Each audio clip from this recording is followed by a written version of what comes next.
Much better. The Grudge is the second attempt at a remake based off the Japanese classic Ju-un. The story actually takes place the same year as the 2004 remake, as we follow a detective who's investigating this haunted house that happens to get anyone and everyone connected to it killed off. That's all pretty much it without giving any spoilers to you guys. This is a spoiler-free review.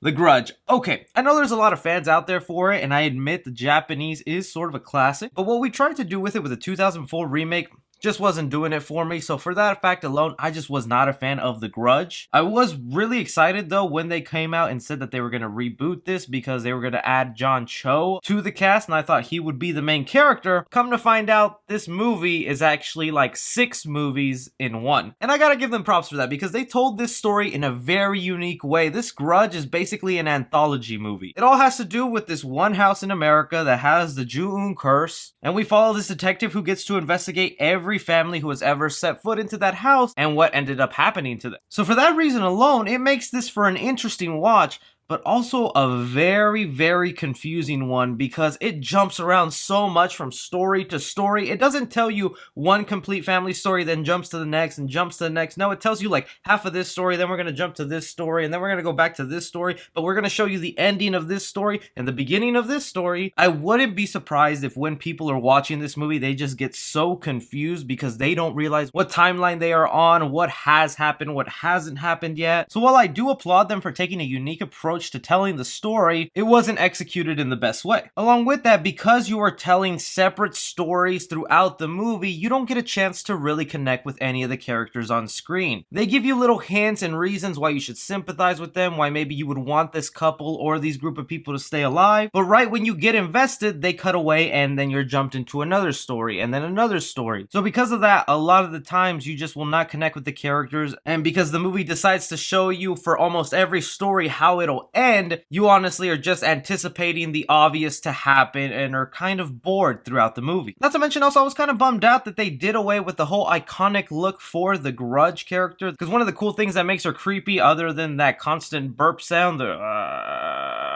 was the fact that she was this pale white girl with dark black hair, and in this movie you get about 20 to 30 different ghosts that do not have that look at all. And for that reason, it just doesn't feel like a Grudge movie. It just feels like a bland horror movie. It's also riddled with jump scares that are just thrown at your face and kind of lag the movie because it's a lot of building up that tension of someone creepily walking into a bathroom looking and then obviously being jump scared. Because there are some terrifying things in this movie, or at least some visuals that make you go, oh, that's kind of sick. And that's the stuff this movie should have focused on. There's this one character in a psychiatric ward whose face looks 10 times scarier than the pale white ghost lady. It is definitely better than the 2004 movie they came out with, but I think this movie is just an example that because it was a popular IP in another country doesn't mean it'll just translate as well into American audiences. If I'm not wrong, I do believe they're actually working on a television series, and this movie almost felt like a long pilot for that because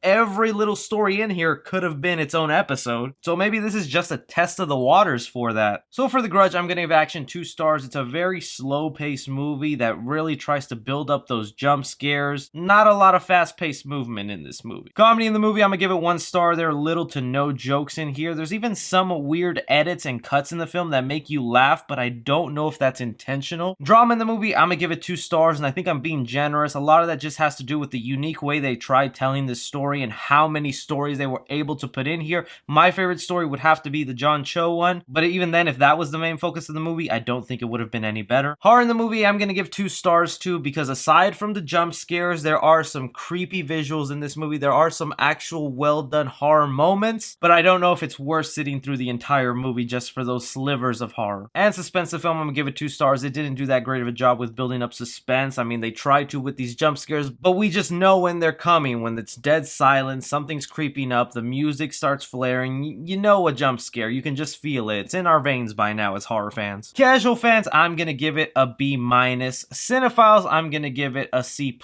and critically, I'm going to give it an F. For A Grudge, if you are one who enjoyed the 2004 movie, I'd suggest you watch this, but other than that, this is a rental for me.